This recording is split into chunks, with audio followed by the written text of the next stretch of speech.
জীবনটা আসলে তখনই সুন্দর ছিল যখন বুঝতাম না জীবনের মানে, ছুটতাম না স্বপ্নের টানে, কাঁদতাম না কষ্টের কারণে।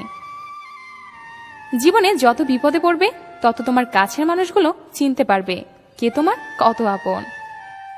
হাজারো দোষ করেও নিজেকে ভালোবাসি, কিন্তু সামান্য দোষেই অন্যকে ঘৃণা করতে একটু দ্বিধা হয় না।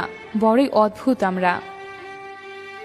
যদি কোনো লোক তোমাকে খারাপ কথা বলে তবে তার কথার জবাব দিও না, কেননা হতে পারে এর চেয়েও খারাপ বাক্য তোমার ঠোঁটের কাছেই রয়েছে। ওই মেয়েকে জীবনসঙ্গী করো যে মেয়ে কোনো উপহার আশা করে না, তোমাকে একটা উপহার ভাবে। মানুষের ভালো যে দেখতে পারে না সে কখনোই সুখী হতে পারে না। যখন কারো সঙ্গে থাকবে বুঝতে পারবে ভালোবাসা কি, যখন সে এড়িয়ে চলবে বুঝতে পারবে জীবন কি। যে লোকেরা বলে যে তুমি পারো না এবং তুমি পারবে না, তারাই সম্ভবত সেই লোক যারা ভয় পায় যে তুমি পারবে। ভাঙা মন নিয়ে যে হাসতে জানে তার মতো শক্তিশালী মানুষ খুঁজে পাওয়া কষ্টকর।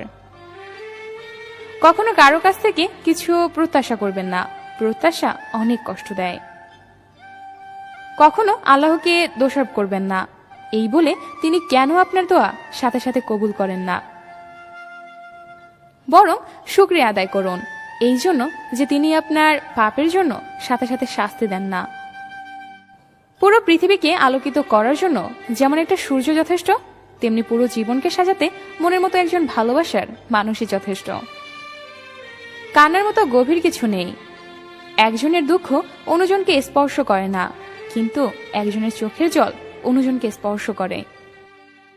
কারো ভালোবাসা অর্জন করার আগে আগে বিশ্বাসটা অর্জন করো।